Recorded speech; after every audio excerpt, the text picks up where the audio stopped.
우리는 지금 추석 연휴를 보내고 있습니다. 추석하면 떠오르는 가장 대표적인 이미지가 무엇일까요? 제가 제 아내한테 물었어요. 그랬더니 대뜸 하는 말이 음식 그러더라고요. 주부임에 틀림이 없어요. 제가 기대했던 이미지는 고향이라는 말이었습니다. 부모, 형제, 친지가 있고 내가 나서 또 자란 곳, 모든 생명이 있는 것들은 기소 본능을 따라 살아가는 것 같습니다. 우리 인간도 자기가 태어난 고향을 굳이 찾아가는 것도 기소 본능 때문이 아닐까요? 기소 본능 하면 연어를 빼놓을 수 없을 것입니다. 강원도 동해안의 남대천에 부화가 되어서 이제 연어가 태어났습니다. 그리고는 넓은 바다를 향해 나아가지요. 수년간 바다에서 살면서 성어가 됩니다. 그리고 이제는 산란을 위해서 다시 자기가 태어난 모천으로 헤엄쳐서 돌아오게 되죠. 이 연어를 추적을 해보니까 무려 16,000km나 되는 넓은 길을 헤엄쳐서 모천으로 돌아와서 다시 알을 낳고 죽는다라는 사실을 깨닫게 되었습니다. 놀라운 것은 그 먼 여행을 한 관계로 인해서 온몸에는 상처 투성이였다는 것입니다. 그런데 사랑하는 교우 여러분, 우리가 예수님 믿고 구원을 받게 되면 모든 것이 달라지는 것 중에 고향도 바뀐다는 사실을 아십니까? 우리가 구원을 거듭난다, 중생한다 이렇게 이야기를 합니다. 한 번은 이 땅에서 부모님에게서 태어나지만은 그것으로 참된 인생이 될 수는 없습니다. 바로 위에서부터 하늘로부터 다시 태어나는 것, 이게 이제 구원을 의미하지 않습니까? 중생은 하늘로부터 태어나는 것입니다. 이제 우리 아버지는 하늘 아버지입니다.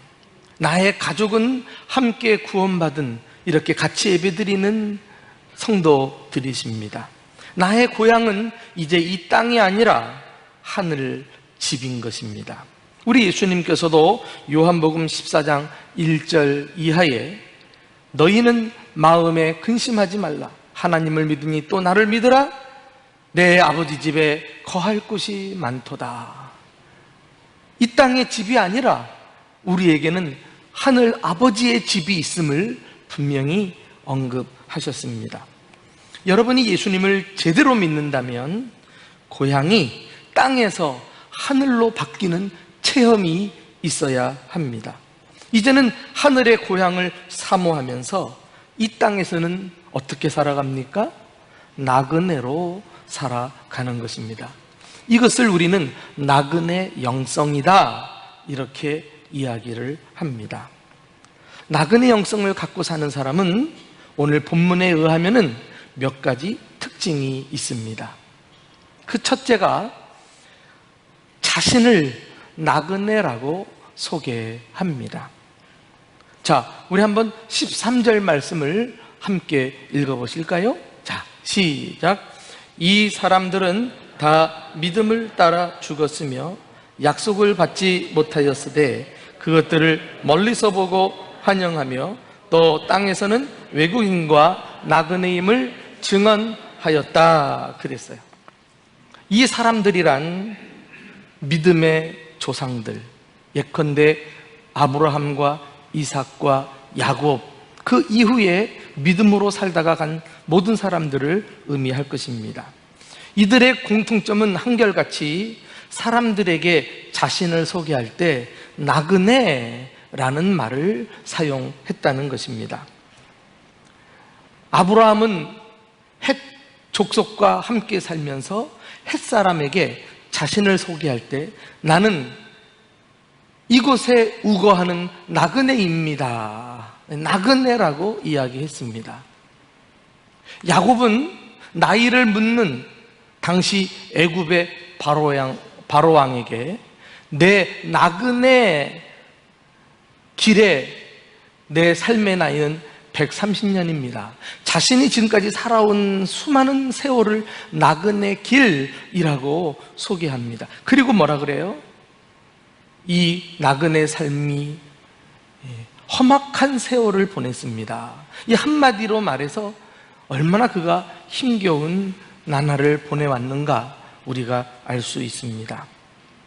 이렇게 나그네라고 하는 고백은 그들이 이 땅에 안주하지 않고 하늘의 집을 사모하면서 살았다는 증거라고 할 수가 있습니다. 구약의 성도들뿐만이 아닙니다. 신약의 성도들도 나그네입니다.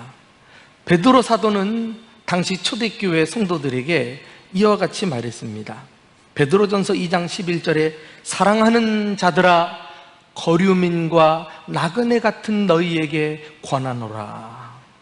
거류민과 나그네라고 이야기합니다. 거류민이 무엇입니까? 다른 나라에 임시로 사는 사람입니다. 우리가 조금 전 본문에서 읽었던 말씀 중에 외국인과 나그네라고 말했다 했는데 이 외국인이 바로 거류민이에요. 바로 이것이 우리 그리스도인의 정체성인 것입니다. 두 번째, 나그네 영성을 가지고 사는 사람은 천국 본향을 향해 나아갑니다. 나그네 영성은 말로만 나그네라고 이야기한다고 되는 것은 아닙니다. 실제 사는 모습도 나그네로 살아갑니다. 오늘 14절 말씀 한번 다 같이 읽어보실까요? 자, 시작. 그들이 이같이 말하는 것은 자기들이 본향 찾는 자임을 나타냄이라. 나는 나그네입니다 라고 말한 것은 실제로 본향을 찾는 자임을 나타냈다 그랬어요. 이 본향을 찾는다는 단어는 looking for, 아주 그냥 간절하게 사모하고 열망하는 그런 태도를 말하는데 이 땅에 발을 붙이고 살지만 그들의 온통 관심은 천국을 향하여 있다는 것 아니겠습니까? 그렇습니다. 천국을 향해서 천국을 찾아가는 사람은 이 세상이 아무리 좋아도 세상의 것에 마음을 두지 않습니다. 세상에 안주하거나 정착하지 않습니다. 항상 떠날 준비를 하며 사는 사람입니다. 오래전 가수 최희준 씨가 인생은 나그네길, 어디서 왔으며 어디로 가는가, 그래서 대히트를 쳤잖아요. 그런데 나그네라는 사실은 깨달았지만 어디로 가야 하는지 목적을 상실한 나그네, 얼마나 불행합니까? 그러나 감사한 것은 우리에게는 천국 본향이라고 하는 목적지가 있음을 믿으시기를 축원합니다. 그 목적지를 향해서 나아가는 우리의 관심은 오로지 천국에 있습니다. 이 세상에 눈에 보이는 것이 가치가 아니라 눈에 보이진 않지만 하나님의 나라, 그곳에 진정한 가치를 두고 살아가는 것입니다. 믿음의 조상 아브라함을 기억하십니까? 그는 많은 자녀들과 종들과 가축을 거느렸던 당대 갑부였습니다. 그런데 그는 커다란 주택을 짓고 편안하게 살지 않았어요. 오늘 히브리서 11장을 읽었는데 그 11장 읽지 않았던 앞부분에 가서 보시면 9절에 그는 이삭과 야곱과 더불어 장막에 거하였다, 이렇게 말하고 있습니다. 자식들과 함께 온 가족들이, 종들과 가축까지 장막에서 살았다는 거예요. 장막이 무엇입니까? 임시 거주지 아닙니까? 펼쳤다가는 접고 또 이동하고, 그리고 펼쳐서 좀 편안하게 적응할 만하면 또다시 접어서 떠나고. 당대 최고의 갑부가 이런 불편한 삶을 살았다니까요. 사랑하는 교우 여러분, 물론 우리가 이 세상에서 기왕이면 좋은 집에서 사는 것은 하나님의 축복입니다. 혹시 상대적으로 좋은 주택에 살고 있는 분들은 하나님께 이러한 일로 인해서 감사하시기 바랍니다. 그런데 우리가 잊지 말아야 될 중요한 사실 한 가지가 있어요. 이 땅의 집은 아무리 좋아도 천국의 그림자지 실체는 아니라는 것입니다. 이 세상의 것들은 집을 포함해서 시간이 지나면 다 변하고 사라져 버릴 것입니다. 오직 하나님 나라만이 영원한 줄로 믿습니다. 아브라함은 이 세상은 진정한 본향이 아니라는 사실을 알았기 때문에 장막을 치고 나그네로, 순례자로, 거류민으로 살아갔던 것입니다. 주후 약 370년경 갑바도니아의 감독 바실이라고 하는 경건한 지도자가 있었습니다. 그는 당시 로마 황제 발렌스의 노움을 샀습니다. 왕의 불의함에 대해서 타협하지 않았기 때문입니다. 그런데 왕은 모데스투스라는 장군을 바실에게 보내가지고 그를 붙잡고 말을 듣지 않으면 재산을 몰수하고 죽이겠다고 협박을 했습니다. 그러나 바실은 조금도 두려워하지 않은 채 다음과 같이 이야기합니다. 당신의 말대로 재산 몰수, 추방, 고문, 죽음 이런 것들이 나를 두렵게 할 수 있다고 생각하십니까? 그러면 이런 것들이 두렵지 않단 말입니까? 그렇습니다. 재산 몰수라 하셨는데 아무것도 가지지 않은 사람은 빼앗길 것이 없으니 두려워할 필요가 없습니다. 내게 있는 것이란 다 떨어진 옷과 책 몇 권뿐입니다. 추방이라고 하셨는데 갈 곳이 없는 나에게는 추방이란 별 의미가 없습니다. 나그네로 지금까지 살아왔기 때문입니다. 고문이라고 하셨는데 그 땅에 묻힐 사람이 무슨 소용이 있습니까? 그리고 죽음이라고 하셨는데 죽음은 저의 은인입니다. 왜냐하면 죽음으로 인해 저는 하나님께로 갈 수 있기 때문입니다. 나는 그분을 위해 살고 그분 때문에 존재하고 그리고 그분에게로 되돌아가기만을 손꼽아 기다리고 있습니다. 바실이야말로 진정 이 땅에서 천국 본향을 사모하며 나그네의 삶을 적극적으로 살아낸 사람이라고 말할 수 있을 것입니다. 제가 찬송가 중에 438장 내 영혼이 은총 입어를 너무나 좋아합니다. 이 찬송가를 부를 때마다 구원의 감격이 솟아납니다.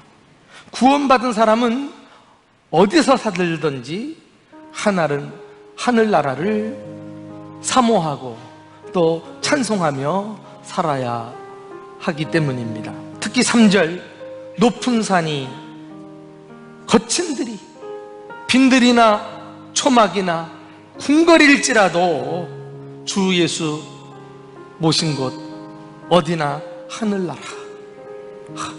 이미 찬송가에는 천국 본향을 어디서든지 찾아내려는 이런 경건한 나그네를 우리가 발견할 수 있습니다.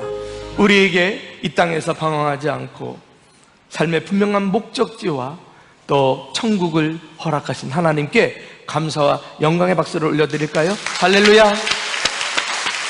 우리 주님을 찬양합니다.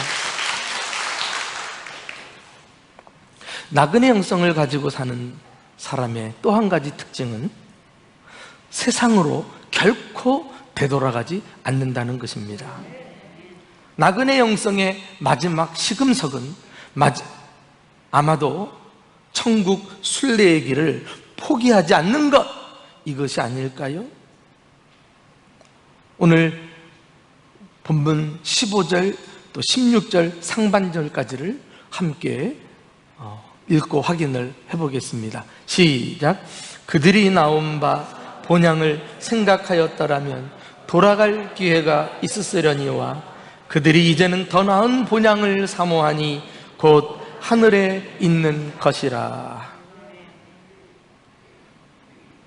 그들이 돌아갈 기회가 있었더라면, 그러나 천국 본향을 사모하기 때문에 결코 돌아가지 않았다, 이런 말입니다. 기회가 있었는데도 포기한 거예요. 믿음의 선배들이 세상의 고향을 여전히 자신들의 고향이라고 여겼다면 마음만 먹으면 언제든지 돌아갔을 것입니다. 왜? 나그네 삶이 고단하니까, 너무 힘이 드니까. 그러나 그들은 세상의 고향을 찾지 않고 자신들의 참된 본향인 하늘나라를 향해서 끝까지 순례의 여정을 걸어갔던 것입니다. 심지어요, 이 믿음의 선배들은 죽으면서까지도 나그네 삶을 포기하지 않았다는 사실을 아십니까? 아브라함을 비롯해서 그 아들 이삭, 또 이삭의 아들 야곱, 야곱의 아들 요셉, 그의 후손들 모두 어디서 죽던지 결국은 하나님께서 주신 약속의 땅, 오늘날로 말하면 천국 본향을 의미하는데요, 다 가나안 땅에서 죽었어요. 요셉을 기억하십니까? 그는 애굽에서 기반을 다지고 애굽의 왕 다음으로 높은 자리에 올라간 출세한 사람입니다. 세상적으로 입지전적인 인물이에요. 그런데 정작 자신이 죽을 때는 후손들에게 이야기합니다. 내 해골을 애굽에 두지 말고 하나님께서 너희들을 가나안 땅으로 인도하실 때 내 해골을 메고 함께 올라가라. 그리고 가나안 땅에 묻어다오. 이것이 그의 유언이었어요. 그는 하나님께서 그의 백성에게 허락하신 약속의 땅, 하늘나라를 인도해 주실 것을 믿으며 숨을 거두었던 것입니다. 오늘 본문의 말씀은 이렇게 성공적으로 나그네의 삶을 사는 사람들에게 하나님은 두 가지 축복을 약속하고 계십니다. 자, 우리 한번 16절 하반절을 함께 읽어보실까요? 시작. 이러므로 하나님이 그들의 하나님이라 일컬음을 받으심을 부끄러워하지 아니하시고 그들을 위하여 한 성을 예비하셨느니라. 할렐루야. 첫째 축복이 무엇입니까? 하나님께서 그들의 하나님이라 일컬음 받으심을 부끄러워하지 않으셨다는 것입니다. 아브라함도 이삭도 야곱도 우리가 아는 대로 성경의 기록을 보면 불완전한 사람들입니다. 그럼에도 불구하고 하나님은 오히려 아브라함의 하나님, 이삭의 하나님, 야곱의 하나님이라고 불리어지기를 기뻐하셨습니다. 이렇게 나그네 삶을 사는 사람들을 보며 하나님은 자랑스럽게 여기셨고 그들과 함께 하셨으며 그들을 어디를 가든지 지켜주셨고 그들의 의식주, 먹고 사는 이 땅에서의 삶을 책임져 주셨다는 사실을 믿으시기를 축원합니다.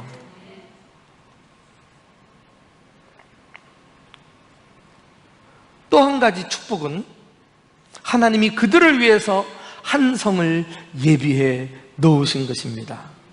한 성, 여러분 놀랍지 않습니까? 이 성은 장막이란 단어와는 대조되는 표현입니다. 앞서 말씀드린 대로 아브라함과 그의 가족들은 땅에서는 장막에서 거주했어요. 그러나 나그네 삶을 잘 마치고 천국 본향에 들어온 사람에게는 하나님께서 그를 위하여 성을 예비해 놓으셨습니다. 집 정도가 아닙니다. 저택이 아닙니다. 성입니다. 성.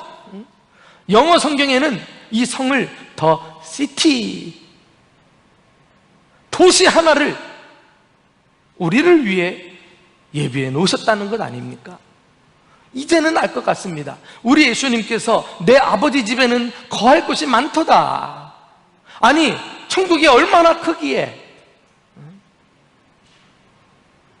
한 성을 예비하였다는 것은 상상할 수 없는 놀라운 상급을 나그네들에게 주님께서 허락해 주신다는 의미가 아니고 무엇이겠습니까?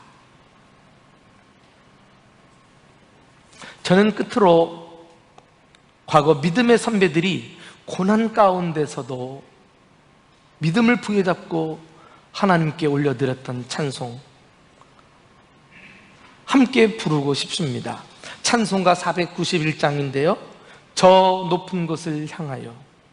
특히 2절 가사는 믿음의 각오를 엿볼 수 있습니다. 괴로움과 죄가 있는 곳, 나 비록 여기 살아도 빛나고 높은 저곳을 날마다 바라봅니다.